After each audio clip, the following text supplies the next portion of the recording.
GEGP, welcome into another mock on the DDFFB channel. This time, we're not mocking off a mock. We're not talking in hypotheticals. We are talking pure post-NFL draft rookie mock, and I got some good people with me. We got Shane, Brandon, and Cody. Shane, I'll start with you. How you doing, my friend? Hey, you said good people and started off with me. No, man, I'm good. I'm good.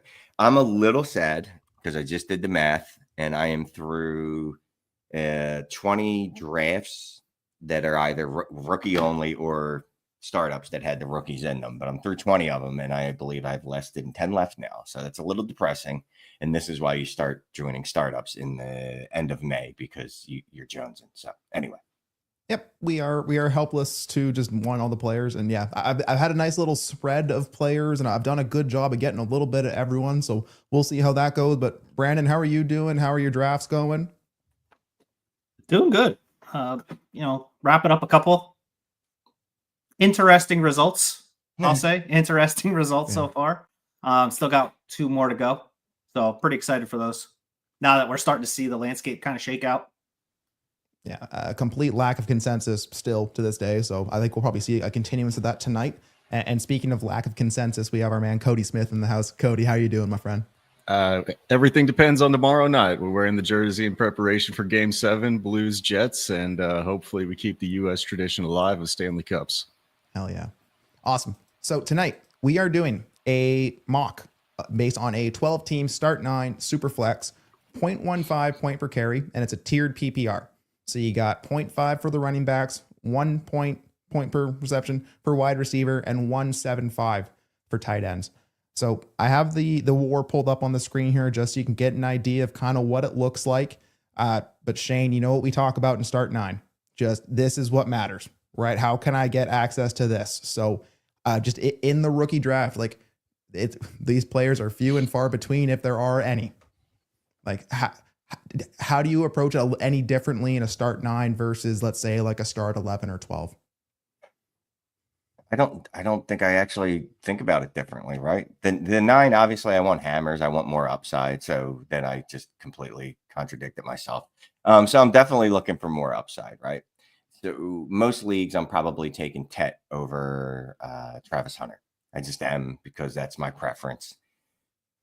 But in a start 9, I would say that I'm more apt to go ahead and take a chance on Travis Hunter, because that one player can have an outsized impact on your roster. Obviously, if he smashes, if he's what people think he could be, then great. If he doesn't, well, that's going to suck, because by the same token, it's an outsized loss. I'm still comfortable in a start 9, though. I would probably look at him at 104.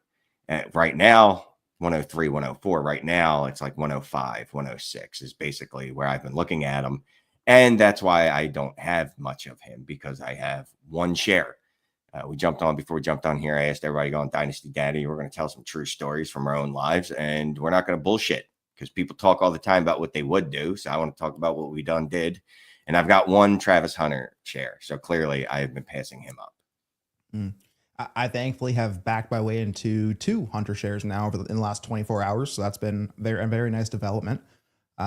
Brandon, so just looking at the format, any comments there? And how does the 0.15 point per carry affect how you draft here this year?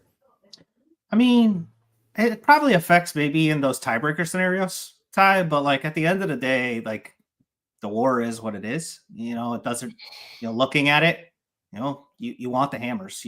As Shane just said, like, I'm going to take the swing at the Travis Hunter over maybe the RB4, RB5, because it just, if he can get to that point, it really is worth it. So, yeah, not too much change, but there is, you got to keep it in the back of your head. Absolutely.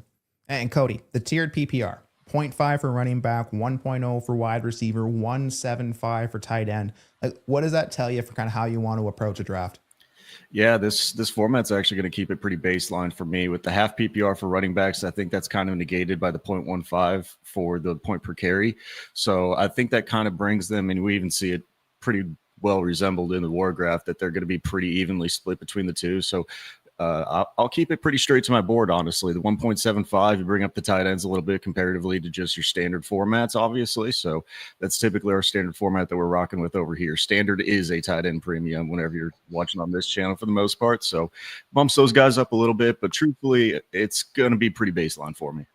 So real quick, not to hoe out the site, but that's kind of what we do.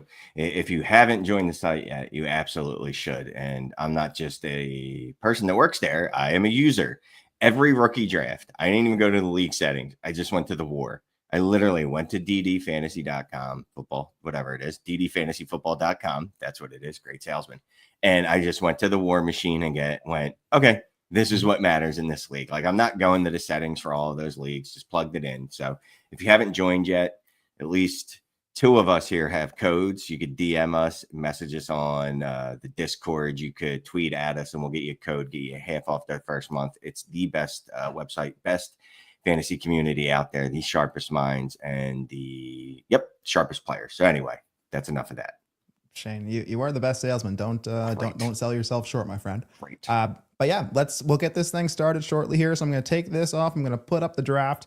So we're going to go 1, 2, 3, 4, 1, 2, 3, 4, but they're all different teams. Okay. So we're not drafting like my 101 is also the 1-5. Okay. So we're kind of going to try to keep it in order. We'll see who can count and who can do what. But before we get started, if you're live here, we got 209 people in the building. Let's hit that like. And if you're not subscribed yet, hit subscribe, stay around a while. We got damn near daily content dropping for you. And like Shane said, we're going to be using some of the tools and stuff to inform our decisions here. So if you have any questions, if you want to get into the community, anything like that, just hit us up in the DMs. We got you. So I'm starting us off here at 101, and I'm not gonna shock anyone here. I'm just gonna go Ashton Genty. Nothing really changed there. Just give me the guy. Shane, what are you doing at 102? Yeah, I've been a basic bitch at 102 and just going Hampton. And literally every draft I've been at 102, I've gone Hampton. Every one of them. So it's Hampton. Yeah. I mean, he landed in a nice offense in the first round. Like, he got those boxes checked. Yes, there's a Najee, but you should probably just listen to the draft capital and listen to your heart on this one. So I don't mind it. There's a J.K. Dobbins apparently that might be there or not be there. I don't really understand the machinians. That's not the word. Absolutely. Machinations. There you go. That's how you say it. When you're not reading it right off there, use the phonetic spelling. Anyway, that's machinations of that. I'm not sure of it, but there could be a J.K. Dobbins there, but I don't care because Omarion Hampton's so good that he's going to ether everyone there. And look, Najee's professional, but he ain't the same. I just want to be as confident as Shane is with big words. He say them. He does not shy away. He just goes for it, and yeah, that's good enough. Yeah. I love it. Brandon, what are we doing at 103 here? I've been on many of these mocks, and I've taken Cam Ward, but I'm not going there tonight. I'm going with Travis Hunter. I think when we're looking at taking big swings, talking about hammers, yes, Brian Thomas Jr. is there, but Travis Hunter is going to probably be that dude on offense as well. And if we believe in that offense and Liam Cohen's offense, and we've seen with Mike Evans and Chris Godwin, if you go look on ddfantasyfootball.com and you go look at the Trinity tool, which is the other tool that we have that we use quite a bit. And Ray even had a video inside the Discord about this offense. Travis Hunter at the 103 feels like almost a gift. So I'm going to take Travis Hunter here at the 103. Yeah. I mean, Travis Hunter's probably my 102 regardless of format right now. Just in, I like, even at looking at Hampton and Hunter, like everything went right for Hunter. And yeah, like we want to smash these, pause. We want these first round running backs to be smashes, right? But with Hunter, I mean, even at baseline where we don't know what his snap share is going to look like, we don't know what he's going to be. He landed in an offense with a 1 and Brian Thomas Jr. This is like the floor for Hunter, in my opinion. And he got the highest draft capital since Megatron. Yeah. Give me Travis Hunter, please. Cody, you're sitting here, Genty, Hampton, Hunter off the board. I have a feeling I know where you're going, but what are you doing here at 104? Yeah. So when you're sitting here at 104, Brandon already brought up the name of Cam Ward, says he would take him maybe a little bit earlier in some of the other mocks here. But me, whenever I'm putting my dynasty ranks together and I put Cam Ward in and we're swinging for upside, I go to dynasty ranks and I slot in Cam Ward as like a quarterback 20 in terms of overall dynasty ranks. And I don't know if that's purely the upside swing. The only other guy that I do think exists here is Teteroa McMillan, being a wide receiver 1 for Bryce Young and with the Carolina Panthers, whatever that exists. If it's not Bryce Young, then we get a new chance with it next year, probably, right? So I do believe he can be the one for that team. And I think it's the next highest upside shot that you can take here. At the 104, it will be T-Mac. Excellent. Yep. T-Mac seems one of the ones that are falling. I've seen him all the way down at 1.7, 1.8 in certain drafts. So people aren't all the way there on T-Mac. I think we just got tired of him throughout the process. So, I mean, again, top 8 capital, man. Like, it's nothing to sneeze at.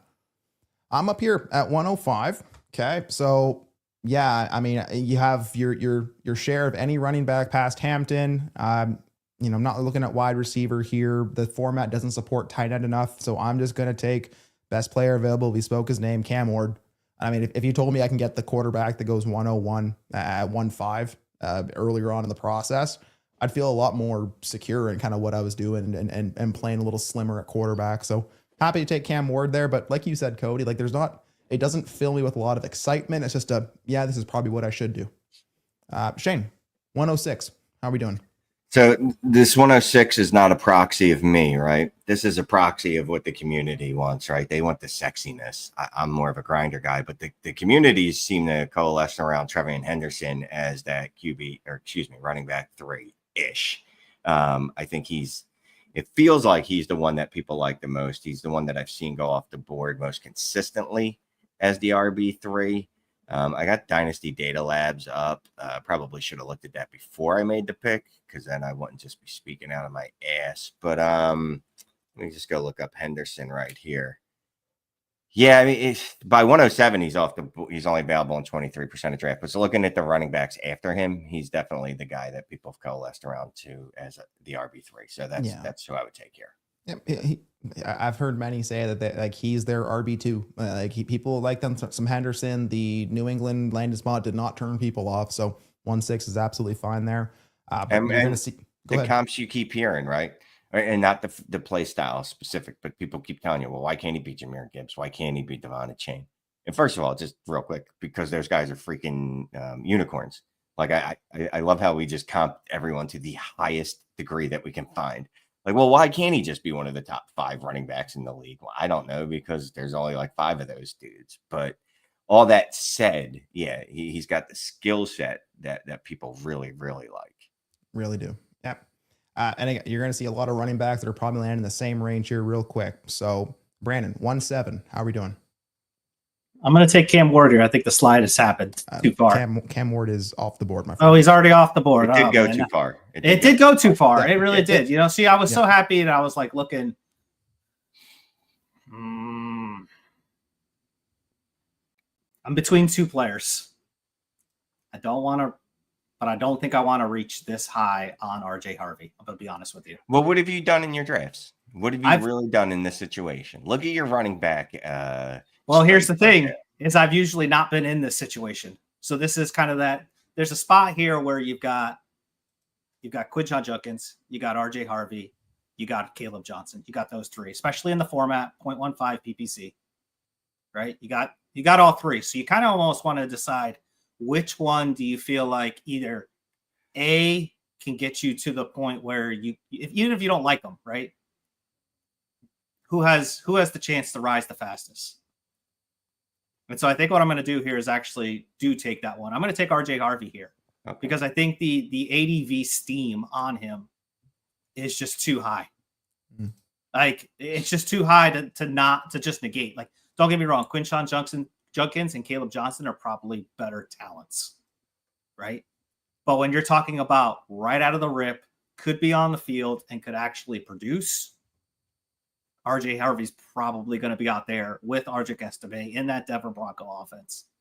And you could probably trade back into Quinshon Judkins or Caleb Johnson and get a 26 pick, whether that's a third, anything, right? A little bit on top, and you can feel better about yourself.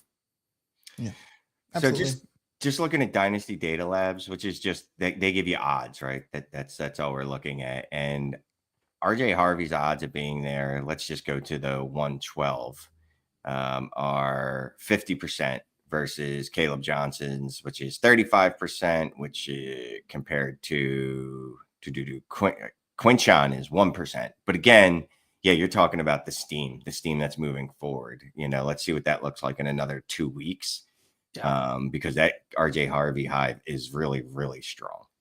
Yeah, it's one that you just can't discount, right? It's the fantasy community. It's not whether or not he's going to produce or not. It's May 3rd, right? We still got almost 4 months until week 1.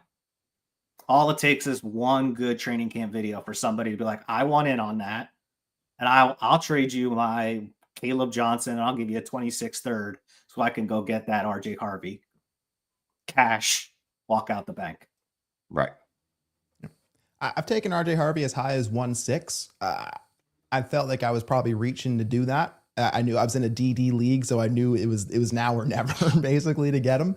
But it doesn't feel like one of those ones that maybe you don't want to reach for, you don't have to. But like you say, Brian, if you can maneuver around the board, still walk away with a running back you like and put a pick in your back pocket, or if you feel convicted on these guys enough to pay up to go get it. Shane, you've said it. It's hard to move up in this draft. Like, people aren't itching to do so. So if you're willing to move up, there's a market there for it. I mean, and you see the chat too, right? Well, Harvey's overhyped because of his coach and his landing spot. He's talented. He's just old. But you know what? And in fantasy, where we kind of sometimes play this week to week game, you know what he's going to probably do is produce. And you know what? That's going to have a value to it. And at running back, right? Do I care about oldness? Like, obviously they're unicorns, right? But Saquon Barkley, 28 years old, CMC, 29 years old, Derrick Henry, 31 years old. But even, Mixon, Alvin Kamara, if you're a good running back, you're going to survive past that age, right? There's that survivorship bias thing. I don't know if it applies here. I just felt like sounding smart, so I was going to use that. But if you're good at running back, you're going to last. But even still, if I'm drafting a running back, I don't expect more than 2 to 3 years out of them. If I can get anything beyond that, it's a plus. And I know for me, when I'm trading for a running back, at least I'm looking at it in a 1 year window generally.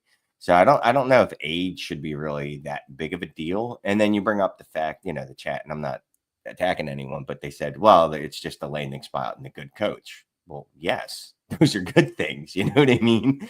So if he didn't fall there, let's say Henderson went there, if Judkins went there, if Caleb went there, those would be the guys that already had a lot of steam behind them. Those would, whichever one that landed there would probably be steamed up to the RB3. So anyone that would have been there would have been steamed. And I would even say this, just to kind of tie the bow on this part. None of these guys that we're drafting right here in the middle, they all kind of have a warp to some degree, right? Henderson has the injury concerns. Harvey's old. Caleb Johnson's, in an ancient offense. Judkins has Dylan Sampson. They all kind of have some level, like, they're not the Jahmyr Gibbs, Bijan Robinson, Ashton Genty level prospects. So you've got to walk into that knowing that right off the rip. So that's where I'm kind of playing the value game within this draft. Is I'm trying to see where can I get the most value in the offseason. Yeah, absolutely. Speaking of loving like the crust lust and wanting to get old and all that, we have our boy Cody Smith in here, and Cody's crusties. Are we going crusty at 1.8 or what are we doing here? No, we're actually going with a little bit more youth side on this one, I believe. But I think we're actually, just to speak on Harvey a little bit, yes. I mean, it is definitely a bonus for me whenever you're looking at, like, he hits 30 years old earlier. I mean, honestly, for me, that's just somehow better in my mind whenever you break it down. It's obviously not, but I don't think it's a deal breaker by any means. Love the pick there of Harvey. He is my RB4 as well. But this is where I'm going to break consensus for the first time for sure. I'm not the biggest Quinchon Judkins fan. I do think that there is a little bit of concern with a Jerome Ford re-signing his or breaking down his contract, lessening the value on it, sticking around. And you do have another running back that was drafted there in Dylan Sampson as well. But I'm also not going to go with the other running back in Caleb Johnson. I'm actually going to completely break consensus. I'm just going to stay true to my board and how I have it built up for my side of things right now. You probably don't have to take him here. He's available in 96% of leagues. leagues. And I normally don't like quarterbacks that aren't starting week 1. But if you're truly swinging for upside, you also get a little bit of a benefit of a 0.15 point per carry with Jackson Dart. I do think that at minimum, he's starting next year. I think he starts probably halfway through this year if things start to unravel a little bit with Dable. And I trust Brian Dable if he does stay there. If he doesn't stay there, then perfectly fine. He still has Malik Neighbors attached to him as well. And in an offense that's only going to get more weapons as this team rebuilds a little bit and goes on, I will actually take Dart above consensus and pick him off the board here at the 1-8. Zero issue with that pick on my end there. I mean, I'm looking, 96% there at 108, 92. You have to get down to like 111 before you get down to 80%, right? So you're looking right around that turn there. So no problem with that, because again, it's very flat. It's very non-consensus at this point on the board. So far, Genty, Hampton, Hunter, McMillan, Ward, Henderson, Harvey, and Jackson Dart. So at 1-9, I'm looking at the board here. Again, we still have all the tight ends in a 0.75. Not really like 175, not really where I'm trying to go yet. The wide receivers are there, but I don't need to reach on those wide receivers just yet. I'm just going to lock in Quinshon Judkins here. Again, just kind of best running back that I have available. And I know people like Quinshon. I was in a home league, and there was literally Ted McMillan on the board. And my buddy said, "Oh my God, my guy is still there. I didn't see him." And he picked Quinshon. And I was like, not what I expect you to say when you said, "Oh, I can't believe my guy is still here." So, people like Quinshon, he lands in the offense. We would like him a lot more if Samson didn't land there as well, but he did. So it is what it is. But I'll just lean on the draft capital, lean on the talent, and hope that Quinshon Judkins can be a big bruiser for me at 1-9. 1-10. Shane, what are you doing? Yeah, 0.15 PPC. I mean, any PPC is great. I'm actually in a PPC that's like 0.05, and I'm like, wait, what? Why are we doing that? But anyway, 0.15 PPC. It's decent. It's not world changing. You really hope for 0.2, 0.25, and you get that extra point every 4 carries. But he's built for this, right? But yeah, I think after the second round, I think we had him as our RB3 in this class. And then, they decided to go ahead and draft another running back around later in round 4, which broke my heart. So after the third round, the second day, I should say, not after the second round. So this is where it'll get interesting, right? Because if I go 0.15, that's on my mind. Obviously, it's going to be Caleb. I don't even know if it would be a question. It would be any other running back here. But this is also considering that it's a 1.75 tight end. Wide receiver premium's 1.0. Tight end premium's 1.75. Yeah, it's not enough to get me to take Warren here. I'm just going to take Caleb. That's true to my board. I had the same kind of internal struggle. I was like, well, it's getting there. Like it's nice, but it's just not there yet for me either. So I would have taken Caleb myself as well. Brandon, would you have taken Caleb there? And what are you doing at 111?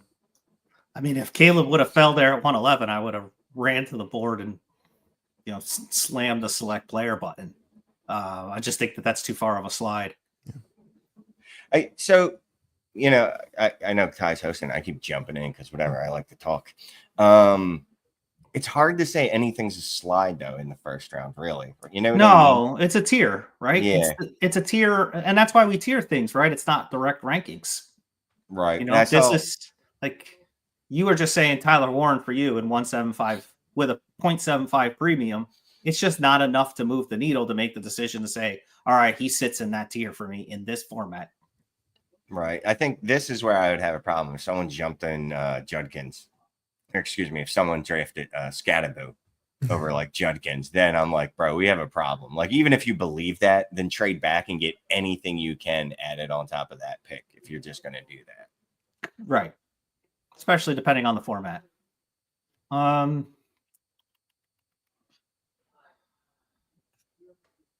I'm not going to overdraft Scatterbo. That's not happening. So we're not going to do that. I've already made one draft mess up here. I'm going to go with Emeka Egbuka here. I'm going to let the tight end. I'm going to take Egbuka here. I know a lot of people are a little bit scared of the landing spot being Tampa Bay, but this isn't a JSN situation. This isn't even a Roma Dunze situation. So folks need to not compare those to this situation. Yes, this is TEP. I like the talent of Ibuka, and I like the landing spot with Baker Mayfield. That's really what it is. I really like the quarterback, and I'm not worried that he's behind Mike Evans for a year or two. Mike Evans has been slowly grinding his way to 1,000 yards the last 2 seasons. I know that that's like a mark and a record, but let's be honest, like it took 47 targets on week 18 for him to get there, right? Like he's going to have some flashes in year one. You know, he's going to have some opportunity. Chris Godwin's still coming back from, you know, the injury, the season-long injury. I think this is a fair spot to take him right here. Like, no issue there with me. I see Ibuka fall into the 2-2, the 2-3 in a ton of my drafts there. Like Curtis said here, if you're gonna rebuild, Ibuka's your guy, you know, and you don't have to explain yourself taking Ibuka. He's a beast. Yeah, people like him. This is a 1-year stash, right? There is the built-in. We don't expect him to produce out the gate, and that's a beautiful thing for wide receivers. But Shane, you do a lot of good work to go, hey, these wide receivers that don't hit these thresholds year one, what are the outcomes? Like, what does that really look like? So I definitely still want to see something from Ibuka down the stretch here. And but when the opportunity knocks, you expect him to answer the door. So TBD on Ibuka. I was going to say, and I'll transition to Cody. Cody, if you don't want to make the pick on Ibuka because you don't want to hold on to that year one stash, what's a veteran you would target in this range with 111? I mean, honestly, my guy that I will take high every single time that I can. I will overpay if I have to, but if I'm going on that 1 year, hey, let's just push all the chips in and go for it, it's Devontae Adams for me this year. You can probably get him for 2-2s, but if you have to trade out of a pick, I think he has the potential. Him and Puka Nacua both have the potential to be top 12 wide receivers this year with Matthew Stafford, as long as that touchdown rate goes up a little bit that we've seen just get eaten by Kyron Williams over the last couple of years. But it's Devontae Adams for me is my guy this year. That's the back end of the first or early second trade out for the vet pick. But it does bring me up here at 112. DK Metcalf for the 111. I can't get behind it with the Steelers offense. That's my problem with it. I don't even know who their quarterback is. It might be Aaron Rodgers. It might be Will Howard. I certainly hope it's not freaking Mason Rudolph or Skylar Thompson that's still sitting there on that roster. So I love DK Metcalf still, but I can't get behind it with the offense that he's currently on and the pass rate that I expect that Arthur Smith offense to put up this year. Any other thoughts on DK Metcalf? Nah, I'm right there with you. Yeah. Sorry, I'm on mute. DK Metcalf feels like the quintessential. I could get any dude like him that I'll never spend a 111 on him because I can get him, you know, some version of him for a cheaper amount, for a cheaper rate. Absolutely. So Cody, 112, what are we doing here? Yeah, it brings me up. I was hoping that Brandon wouldn't take somebody like Ibuka, who I don't have ranked there, but I also do have Mike Evans jersey hanging on my wall over there. That's off the screen along with all the other ones. So I'm gonna say that Mike Evans will never die, and he will keep putting up his 1,000-yard seasons for the next 8 years as long as he's in the NFL. But it puts me to an interesting decision because I've woken up on a different side of this one, I think, every single day since the draft ended. And I'm going to lean into that tight end premium 1.75 format and Tyler Warren or Colston Loveland. But like I said, I wake up one day and I flip them around on my spreadsheet, and I wake up the next day and I flip them back around. So I think your bet truthfully is Colston Loveland being the tight end one. Cole Kmet, he's got about $11 million on his contract next year with only $3 million dead cap. If they want to get out of him next year, they easily can. Or do you want to play the game of Tyler Warren? I don't have any real hopes from year one with Daniel Jones or Anthony Richardson trying to hit him over the middle. They can't complete a pass at 5 yards, much less than 0 yards or behind the line of scrimmage, unless it's going to the other team. So which one of those outcomes do you like? A new quarterback in Indianapolis year two, or Cole Kmet not being there year two? I'm just going to go with my board as it currently sits right now, and I do have Tyler Warren. I liked him early. I liked him higher in the pre-draft process. I'm going to go with Tyler Warren at the 112 to close out the first round. I like that. Yeah, I mean, again, when have the Colts had a tight end that actually mattered? What, Jack Doyle? It's been Eric Ebron, maybe, right? So I think an easy button option for that offense is exactly what they need. So yeah, I don't have expectations for Warren year one, but if he does anything, I'm going to be very excited if he does. So fits the format 112. If that would have slipped me at 2-1, it would have been Warren for me for sure. So to round out the first round, we got Genty, Hampton, Hunter, McMillan, Cam Ward at 1.5, Henderson at 1.6, Harvey at 1.7, Dart at 1.8, Judkins at 1.9, Caleb Johnson at 1.10, Emeka Ibuka at 1.11, and Tyler Warren at 1.12. So I'm up here at 201. I got Genty. And again, I love having 201, 202, 23, 24. It feels like the guys that just can't fit in the first round because there's too many of these kind of players in this tier right now. Like they all fall, and I'll let other people make decisions for me. I usually have my choice of a Scattaboo, of a, maybe a Golden, a Luther Burton, many tight ends, sometimes a Dart. So looking here, I could just follow suit, go with the Loveland. But really when I'm playing tight end as well, I know that there's options down the board that I also like. So knowing I have the 3-1 coming up, I don't think this is where I would reach up for Loveland. I don't, it could go a Burden, could go a Golden. I think I'm just going to lean into ADV, lean into the draft and the strength of it and what I want to do with it. Give me the guy, Cam Scattaboo, going to New York. Again, he's going to play year one. And when he does, people are going to like it. Again, Shane, what do you say? 1 year bets on these running backs. I need you right now.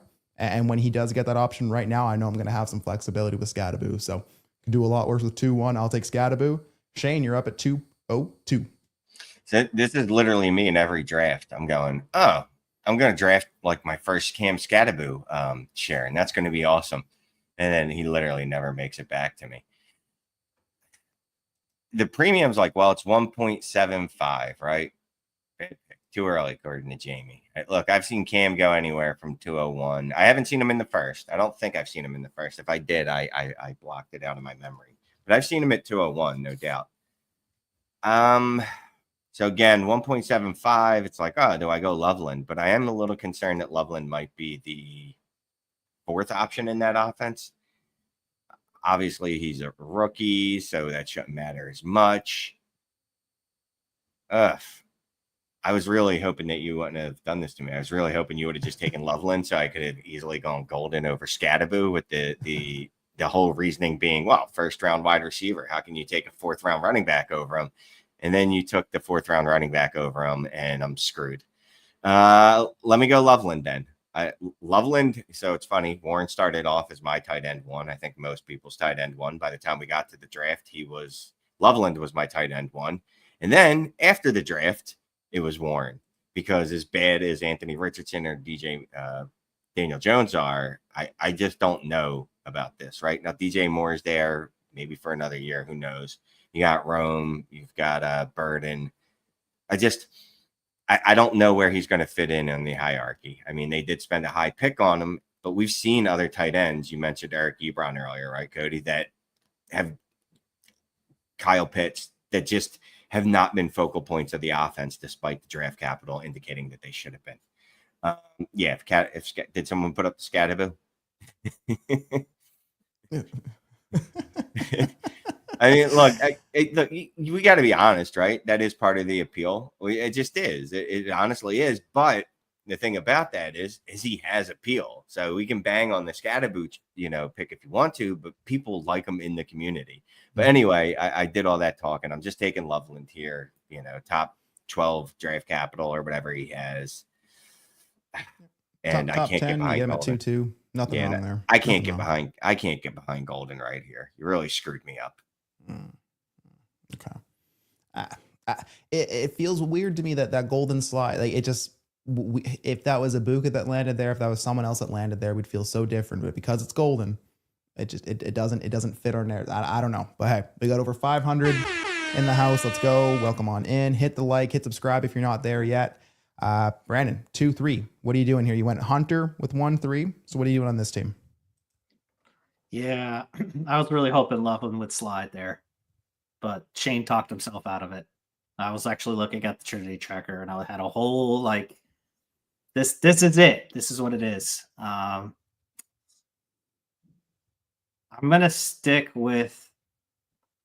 See, here's the thing: is I don't really. It's between two wide receivers, right? And one has community sentiment, one doesn't. That's just the reality, right? One is a first round pick at Matthew Golden. So do you trust that first round draft capital, knowing that in the late 20s there's been for every Justin Jefferson, there's been, a Laquan Treadwell and a Jalen Reagor, right?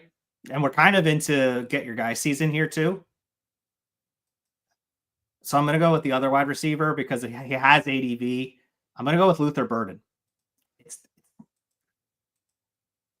There's something about the ADV of the community with Burden. And I know that there's DJ Moore there. It's Rome Odunze season. They just drafted Colston Loveland. Yeah, we've got Caleb Williams. Can we all agree Caleb Williams has to be a top 8 quarterback this season, right? In fantasy. We all said that last year, actually, but yes, this time we mean it. This time we mean it, right? He's got a litany of he's got 3 solid wide receivers. He's got 2 tight ends. Mm-hmm. I mean, he's got and more importantly, he has an offensive line that's rebuilt and completely. An offensive wunderkind, which he did not have because Matt Eberflus's staff was not very good. Not very good. No. And when I look at a team, right, that's usually picking third, they're probably a team that's not close to the playoffs. So what do I want to do? I want to build the team with a little bit of relatively insulated value here. So getting a Hunter and then circling back and getting Burden here, I would feel pretty good if I had the 3rd pick walking away with those 2 guys. I'm seeing here, yeah. Burden has ADV, his own Amon-Ra. At this point, like Burden, terrible season, but he's fallen. Yeah, I know Josh is punching the air seeing Burden fall this far and not being taken yet. And yeah, I don't want to overcount for week 1 depth charts, right? Things happen in the NFL. We see it happen all the time. So the runway is there for Burden. And when it does happen, you're going to want some Burden. So I don't hate him at 2-3 at all. Cody, you took Ted at 1-4. What are you doing at 2-0-4? Yeah, unfortunately for Burden, he does come from the city of Chicago, and so it's just going to fail somehow, even though we say that it's just going to work. It has to work. It's just going to fail somehow. That's just truthfully what I believe, and it might be a little bit biased that I am wearing a St. Louis jersey right now. There's a little bit of bias that goes into every single Bears player, anything from that city, that you worship a magical being. It just has negative effects on you. So I'm going to take the guy that Brandon was talking about. I would have actually taken him if it wasn't a tight end premium at that 112 slot. I will trust the 1st round draft capital of the wide receiver. I will trust that they have said that they want a wide receiver 1 on this team. And I do believe that Golden is a wide receiver 1. No, I don't believe he's a wide receiver 1, but I think he can be a wide receiver 1. And they did draft him in the 1st round. I'll trust the draft capital on this one. I do think he pegs more of a wide receiver 2, but in this offense, with the way that they use Jaden Reed only in the slot, I think he has to be the wide receiver 1 for this team, or at least they're going to die trying to make him one. At the 2-4, what are we talking about, right? Like if you told me before the season I can get a 1st round receiver that lands in an opportunity where really I don't like anyone over him necessarily at the 2-4, come on, give me Golden. So I don't hate that at all. Again, he's sliding this far, so I will happily stop the slide at 2-4.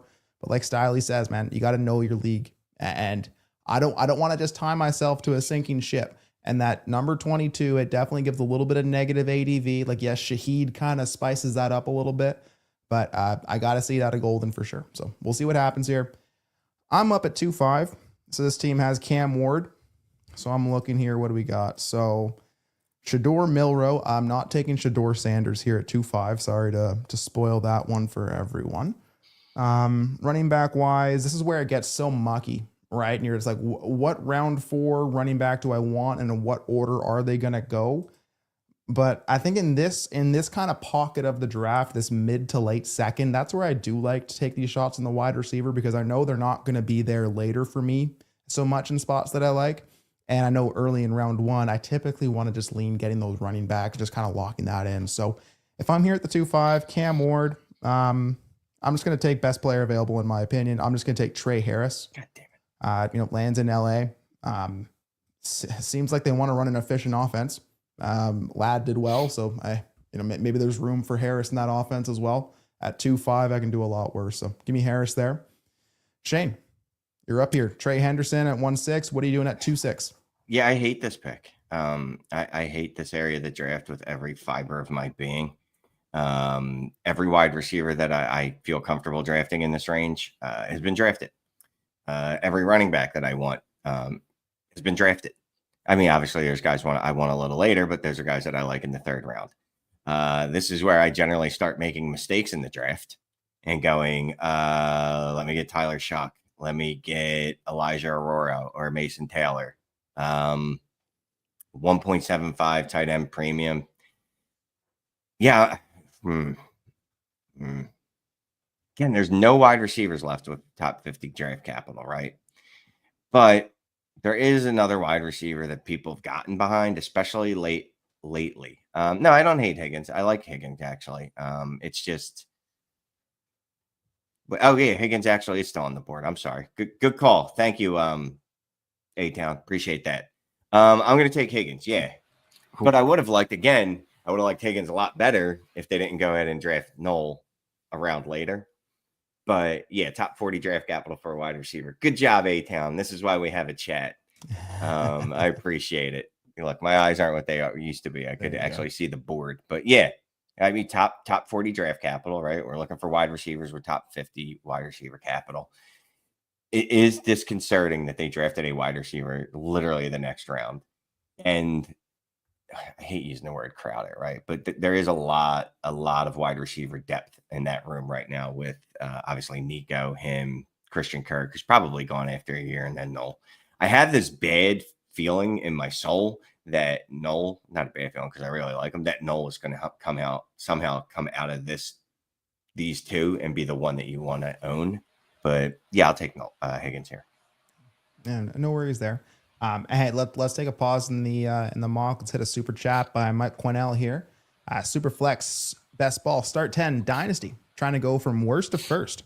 What are some trade offers to make this team even better? They have Henry, London, Neighbors, Judy, Stroud, May, Young, Kincaid, 1.7, 2.6, 2.6, and 2.7. Okay, so hey, thanks, Michael. $10. Do appreciate it.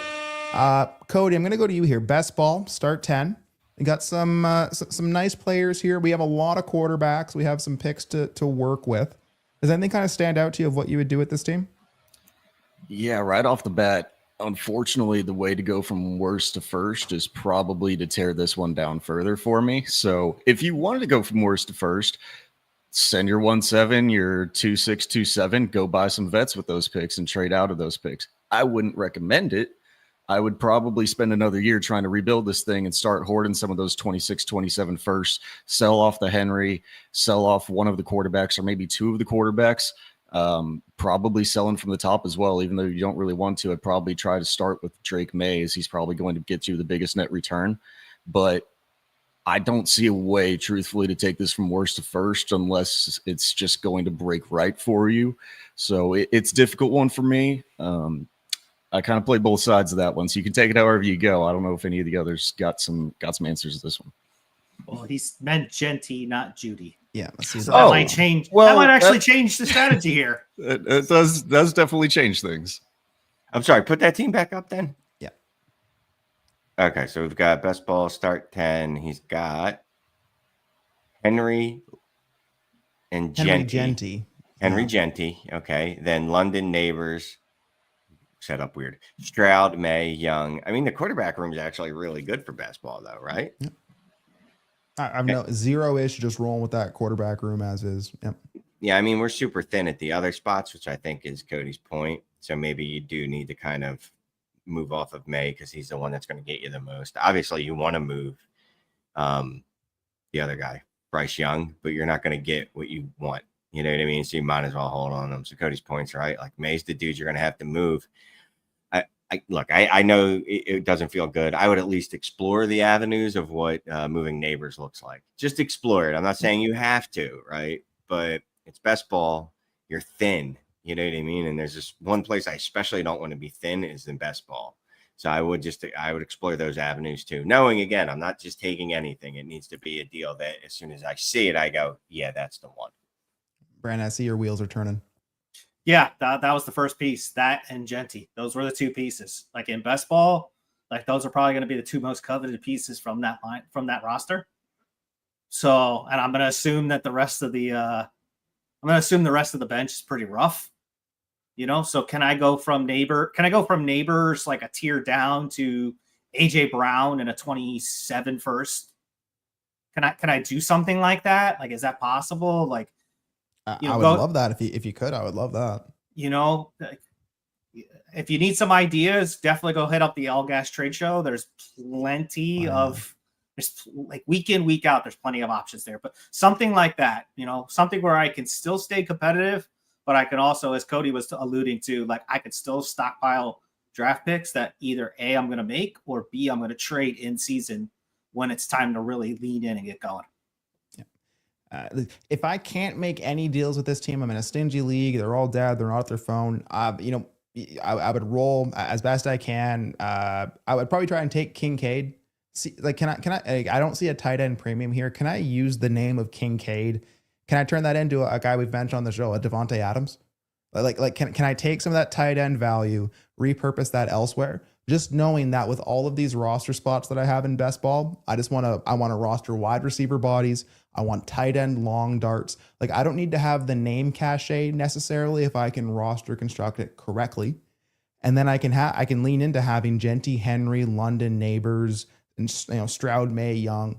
So you do have enough kind of like hammers, I guess, to get there in a start 10. But like you said, Shane, you don't want to be lacking depth in best ball. You want to have live shots. I want to try to have like 20 live shots week over week in a start 10. So you're not there yet. So yeah, if I can find ways to go from Neighbors, can I go down to can I go down to like Lad McConkey plus, Garrett Wilson plus, AJ Brown plus, or hell, can I get even a little lower? Can I get Jamison Williams? And then can I get like maybe a George Kittle or a Jamison Williams and a Chuba Hubbard? Can I split some things up, keep some appeal where I can still flip it for future picks if I need to, but just try to split it and maneuver it more. If you're truly trying to go last to first, that's what you're going to have to do. But I would probably lean with Cody here. I would incubate another year, just keep building some value and really kick it into gear in 26. But thanks for that. That was a nice little side tangent. Brandon, right? You're up at 2-7 here.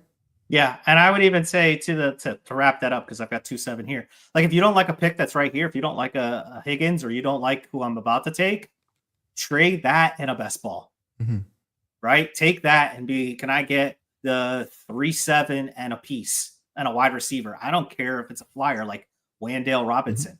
I don't care. Like, use those depth pieces to build up, but still have the dart to come back in for the round 3 when you can maybe go and deepen out the lineup.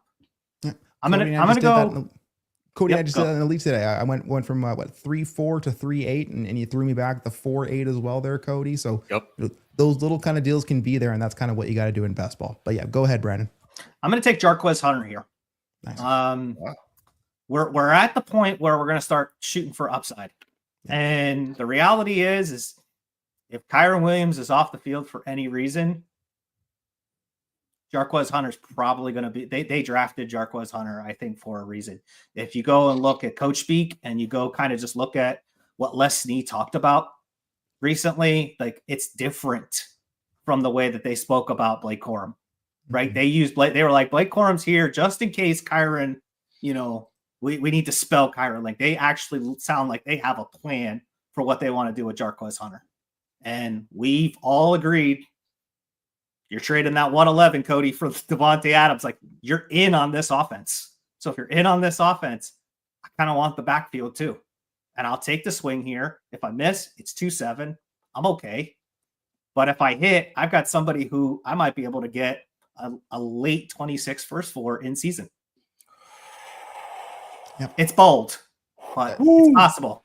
That is aggressive, my dude. Because I got, and again, this is just me talking. I'm not a scout, obviously. But, like, what's the difference between him and, like, LaQuint Allen? The place he landed, I guess. But, I mean, just I've seen Hunter there. I've taken Hunter there. Like, I've seen Hunter as low in the 4. Like, there's zero consensus this year, and like Brandon said, we're gonna see some shots on upside, and it literally is the eye of the beholder. And like Ray has been preaching, man, it's hashtag situation matters. 2-8. Should have put trading in this. We should have. We truly should have. I know you would be kicking everything, right? But yeah, Cody, Well, 2-8. That turns us into a 4-hour mock easily as we're sitting in the back, sitting in the background, navigating trades of like, maybe I can do the 3-7, but no, you need to send me the 3-12 instead. No, I mean, I thought I loved Jarquez Hunter, but my Kyron love obviously negated, I think, my pre-draft love for Jarquez Hunter. So it is aggressive up here at the 2-7, but I really do like Jarquez Hunter, the player. With my 208 team, I guess this is the team that's going to just be the anti-consensus breaker because I got another guy that's 95% available at this pick. And I truthfully don't understand why it does break top 50 wide receiver draft capital consensus. But I do believe that this guy has every opportunity to be the wide receiver 1 for the New England Patriots and Drake May, who we love, but we don't love any of the wide receivers for him. And I will take Kyle Williams here at the 2-8. Ooh. I've seen Williams in the 3rd. I've seen Williams in the 4th. I've seen Williams go undrafted. I haven't seen a Williams in the 2nd yet. So that's it's definitely a little spicy, Cody. But I mean, when you just kind of lay out the facts of the situation, it is hard not to say like, well, he probably should be higher, you know? And he's also buried on the sleeper board. Like he is below guys that I don't know if they got drafted. So you do have to scroll a little bit for him. And I do think that's affecting his ADP a little bit. I don't understand. I've seen him go undrafted as well. And I truthfully just don't understand it. Like everything that I would take from this team, Stephon Diggs is probably your wide receiver 1, but he was pretty rough and is a slot only player at this point, even from his time last year with the Texans. And he's coming off the ACL injury and he's over 30. I'll take the shot on Kyle Williams here. Kyren was in my head. Yes. Yeah. Dude, it's crazy to me. Like when you think, just look at the draft capital between him and the very next wide receiver off the board, not in rookie drafts, but in the real NFL draft. Just Isaac Tesla was the 70th overall. And then this guy, you know what I mean? Like this guy's situation, it's just so strange to me that Tesla was drafted that early anyway. But yeah, if I'm going to go outside of that whole top 50 draft capital, and quite frankly, you're going to have to if you want to complete your draft, unless you want to start drafting the RB 36. This is one of the dudes that I would like to do it for everything Cody just said, right? We're running back what we did with Jalen Polk and was it Javon Baker last year, except this guy's probably better. A different player, obviously. Oh, yeah. One more. Okay. So again, what I was saying here is like this range. Yeah, that's where I want to tap receiver. But I mean, in this range of the round, that's where I just kind of want whatever 4th round running back I can get my hands on. And looking at what's on the board, I guess I gotta scroll a little bit. I am gonna take my boy Scootin' Tootin'. Old Bayshell Tootin' lands in Jacksonville. People do not like ETN. I guess they won't trade him for anything just yet, but they do not like him. Gosh, I'm fighting with sleeper right now. But Tootin does one thing. He's fast. People like fast things, and that's something that will have flash plays. So in the 2nd, just give me Tootin. I'll bet on the opportunity, bet on the flexibility when the opportunity does come. And yeah, just give me the Tootin there. Shane, 210. So I started talking about this dude in the last time I picked a wide receiver for a team. I don't remember where that was. Brandon just reminded me that this dude is still out there. I think this team would take Jack Bash. 2nd round wide receiver. Again, he's outside the top 50, or was he he was just outside the top 50, right? So he's right before Williams. But I hate doing this, but there's a story. There's a reason that the community will want to get behind him. And that's really, I've talked about it in the past. Me and Scott have talked about it in the past with other people, but this likability factor about people, right? You want to root for someone. So when you want to root for someone and they go out there and they do the same thing as another player that you don't know or don't like or don't really care about, it hits different and their value is very different. So I'm going to take Bashir. Quite frankly, I have no idea if he'll be any good. I don't even know if that matters at this point, to be quite honest with you. The smart move is probably just keep plowing running backs. But like I said, I don't feel like getting the running back 47 by the end of this mock. Yeah. That's just the thing is like from like a roster construction perspective, especially in a 12 by 9, like the chances of Besh actually like find his way into my lineup, like things have to hit perfectly. But as far as like landing somewhere where there is opportunity to maybe have that path, I'd say Las Vegas fits that, and people like Besh. So if Besh does anything, then bet Besh could pop. I'm getting no Besh because of that reason, Shane. Yeah, right. Adam, absolutely. And just real quick, I'll stop blabbering, but you brought up the roster construction thing. So this draft is great for bad running backs teams, right? It's not so great when you get to this part of the draft because I had bad running backs at the top, but you know what? I had 1,000 running backs on my roster. And it's just like, all right, which ones am I cutting? You know what I mean? To add these new dudes. Because I have to cut someone or I'm going to literally have nothing but quarterbacks and running backs on my bench, which, that's fine. Except sometimes I might have to start a wide receiver off of there. Absolutely. Brandon, you taking a quarterback or running back here at 211 or what are you doing? So I'm looking at it from the lens of the 211. If I was taking, I consider Tyler Shuck here. I really do. I consider Tyler Shuck. Mm-hmm. Top 40 draft capital. I don't care if you could not like him. You can like him. You could tell me he's a 47-year-old quarterback. You could also look at the tape when he was at Louisville and he was pretty solid. You could go Milrow. You could even go with Mason Taylor here. This is probably a spot where Mason Taylor also could go, right? And if you want instant production, I'm going to go with the ADV love because the chat is there. I'm going to take DJ Giddens here. Ooh. Since I should have taken him at 2.7. I'll take him at 2.11. Right? Because what I have to do with Giddens is I have to tell myself the story that JT is going to fall apart.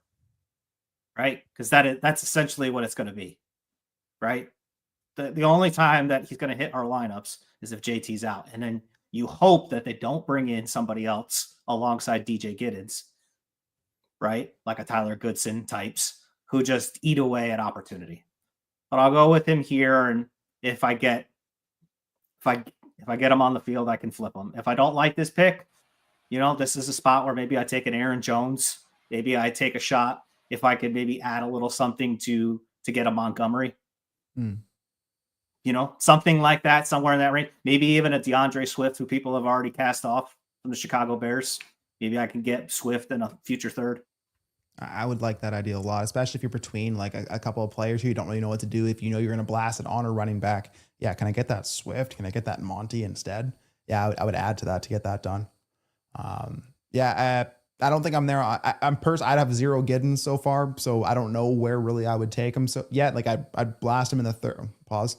I'd blast a pick on him in the third, but I haven't done in the second yet. So I'm curious what the chat thinks. I know, like I said, we've seen some love on Giddens already in the chat. So we'll see. Cody, close out our second round here at 212. You went Warren at 112. What are you doing at 212? Yeah, unfortunately, I was champion against putting trading into this draft, but I would like to bring it back so I can actually take a tight end here because I think that they've slipped a little bit too far with the 175, but you just took one in the first round. Do you really want to double up on that? And I would trade back out of this pick, but I don't think if I was here, I would actually not double up on tight end, unfortunately. So I'm going to go with the quarterback that got the top 50 draft capital. Looks like he could be a starter day one. We see all the time backup quarterbacks that if they're a starter, you can pull a second for. And if I get a starter week one out of 212, I know the ADV, the fantasy football community isn't there, but the Saints like him, at least. I like him a lot more than consensus probably. But Tyler Shuck for me here. I can't let him slip to the third. Yeah, I can't do it. Again, like the draft capital was there. We just don't like the name that landed there. I want to say that was the biggest mistake of that round right there. Not Cody's pick, the fact that it got to Cody. There's absolutely no reason in the world that he should have. I shouldn't have taken I don't even know who I took over him. It doesn't even matter. I shouldn't have at either of the places. I should have taken Shuck because he probably will be a starter this year. Derek Carr hates the Saints. They hate him. His shoulder is apparently falling off. He's going to get starts. So great pick by Cody. Are you taking Shuck over Beck? Yeah, I should have. Okay. Absolutely. Okay. Cool. It's always good to be a little, revise your own work, figure out your path forward. And that's why we do these exercises. Yep. So 3-1. Again, let's recap the second round really quick. So 2-1, Cam Scattaboo, Colson Loveland 2-2, Luther Burton 2-3, Golden 2-4, Trey Harris 2-5, Higgins 2-6, Hunter 2-7, Kyle Williams 2-8, Bayshall Tootin 2-9, Jack Besh 2-10, DJ Giddens 2-11, and Tyler Shuck 2-12. So at 3-1, again, lots of options. If you want to go Shador or Milrow, like blast on the quarterback there, you can. Running backs, again, there's still a multitude of options. Very just mucky. Choose your flavor. Wide receiver, still a couple of names on there actually. Tight end. I said I would think about tight end here at 3-1, but I'm gonna take someone that I haven't had a chance to get yet in drafts. And it's someone that was mentioned earlier as someone who could just be the better wide receiver than the person that got drafted this year with him. I'm going to take Jalen Noel, landing in Houston at 3-1 here. Again, lands outside of the threshold that we usually want to take wide receivers. But again, talk about an offensive system that, again, Tank Dell out of the way. Christian Kirk could be out of there in a year. It could be a good situation and a hopeful bet. And if and when that time comes, I'm going to bet that people will like that Jalen Noel. So I'll take him at 3-1. Shane, 3-2. Jalen Noel is a cautionary tale of what happens when you fall in love with someone before a draft, and then the NFL draft happens, and you're like, guess what? I don't love you anymore. Such is life. Anyway, yeah, so we're just taking shots. I think Mason Taylor's still on the board. Yes, he is. 1.75 tight end premium. Yeah, I got to take the tight end 3, he's a rookie tight end, and I know there's been this new wave of rookie tight ends that actually produce, and it's a beautiful thing. If someone is going to, I think he is set up the best to do so, because I don't know who the second wide receiver on the New York Jets is. I legitimately couldn't tell you who it is right now. I believe it's Tyrod. Tight end 2 or quarterback 2?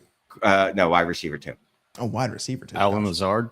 Okay, Yeah. So he is set up to be literally the second target on there, or Breece Hall, maybe. I don't know, but so he's set up in a position where he could have a smash here. I understand everyone hates Justin Fields. Justin Fields will throw the ball. He will throw the ball. I guarantee he's not going to run the ball 46 times a game. So, yeah, I know Chuck has 5 kids. I mean, he should. He's 32 years old. You know what I mean? So that's the problem with Chuck, though, right? Like, he might have to miss some games because, like, the kids have, like, I don't know, travel soccer that weekend or something. But, yeah. Is that number of kids or number of surgeries? Yes. 2 broken collarbones and an ACL. Is that right? Yeah. I believe so. Yeah. 2 broken collarbones, an ACL, and a vasectomy. You got the trifecta. Brandon, 3-3. You took Hunter, 1-3. Luther Burton, 2-3. Are we sticking with wide receiver? Are we getting a little spicy? Going Jalen Milrow here. Nice. The PPC really makes it important too. I think it probably, like, when you were talking about earlier, Ty, what does the war tell us, and what does, what would, how I said it would be a tiebreaker, right? I want a quarterback here because I'm in the 3rd pick and I need something here. Yeah. So do I go between Shador or do I take Jalen Milrow here? And the splitting difference is literally the 0.15 PPC, right? Like, the fact that Milrow's probably going to be behind that Seattle Seahawks line if he starts, right? If he starts, he's behind that Seahawk line where Geno was literally running for his life the entire season. We watched Jalen Milrow run. Now, whether or not he runs efficiently, that's a whole nother story. But in a PPC, it doesn't matter. It's really just, you're going to carry the ball. And if he carries the ball 10 to 12 times, that's 3 points right there, on top of any yards and any touchdowns that he gives us. So I'm going to take Milrow here. Kind of like what Shane alluded to at the start of the show too, is like a 0.15. It doesn't like get me so excited about it. Like, it is definitely an extra plus. It's not your 0.2, 0.25, but it definitely is something that factors in here. And yeah, 3-3. Yeah, Milrow's a great pick. So good work, Brandon. Cody, 3-4. Yeah, Tet at 1-4. Golden at 2-4. What are you doing at 3-4? Yeah, I can make the argument that any of these tight ends with the 1.75 tight end premium could go in the 2nd round. We've already got Mason Taylor off the board, so I'm really just choosing between Terrence Ferguson and Elijah Arroyo. I think there's still a chance that Noah Fant gets cut off of the Seattle Seahawks team, and if that happens, I would rather have Elijah Arroyo, but as it stands today, giving the tight end that the Rams have been, I guess, looking for. They were rumored to go up for Cole Kmet. They were rumored to go up for Brock Bowers last year. Give me Terrence Ferguson. Yeah. Nice. Do you think that he had like the best landing spot of the tight ends, or do you prefer I'm not going to talk about Loveland or Warren, but of like the this group, the Mason Taylor, the Ferguson, the Fannin, or the Arroyo? Do you feel like Ferguson landed in the best spot? Well, hell, I mean, we hate the tight end landing spots for Warren and Loveland, so you can actually say that he probably actually has the best landing spot. I think you could argue the Jets, just because, to Shane's point, like they have nothing else there. It's Josh Reynolds, Alan Lazard, Xavier Gibson, maybe as your other wide receivers, Malachi Corley if they don't cut him because he drops the ball running into the goal line. But yeah, you could easily argue that it is Terrence Ferguson out of all of the tight ends has the best landing spot. I will argue against it. Oh, okay. Sorry. Do you want me to back that argument up, or you just wanted to profess it? And then no, I don't think that tight end landing spot is very good, to be quite honest with you. I know Tyler Higbee had an excellent 6-game run a few years ago, and he smoked the Eagles in the playoffs. That playoff game in the snow. But I'd be very concerned in a team with Puka and Devontae Adams that those two might legitimately hog 70% of the targets. And I know Devontae Adams is like a 1-year deal. That's my only concern, really. Is I think that's one of those, like, we think it's a great spot. You know how we kept talking about like the Cowboys were a great spot for a running back, but then when you'd ask us why, we couldn't really give you a reason. Like, that's what it feels like for me there. I mean, and then Kyron plays into that math too, Shane. Right? So like it is not enough, but yeah. Right. Like it is a condensed offense. So yeah, I hope Ferguson can find his way in for sure. But go ahead. It is the middle of the 3rd round. It's a 1.75 tight end premium. So if you're going to take a shot, it should probably be on a tight end at this point. Yeah. And I'm not gonna buck the trend here at 3.5. I took Ward at 1.5, Harris at 2.5. I'm just gonna keep kind of getting the rainbow going here. Give me my guy Elijah Arroyo. He was the pre-draft. He was the one that I really wanted. I knew I was gonna have a lot of Arroyo coming out of it. He lands in Seattle again, so it's more of a, I guess you can call it a year 2 play.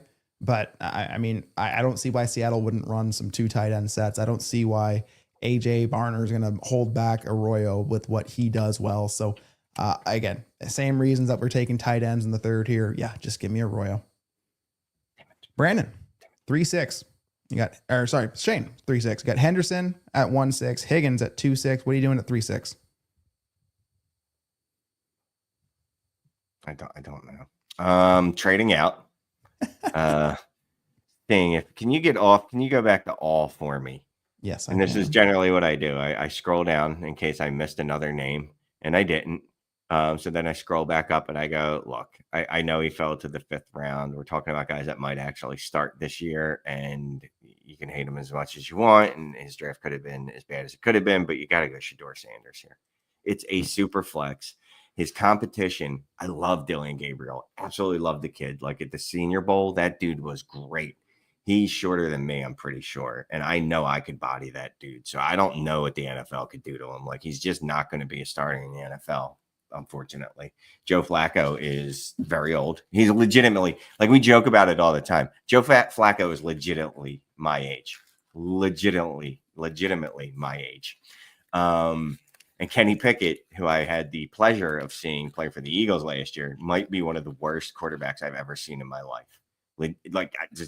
That's not hyperbole. He is absolutely trash-tastic. So I am going to go with Shador, and I think he could be a starter. Wild time for this super chat to come through, Shane. Right when you take Sanders,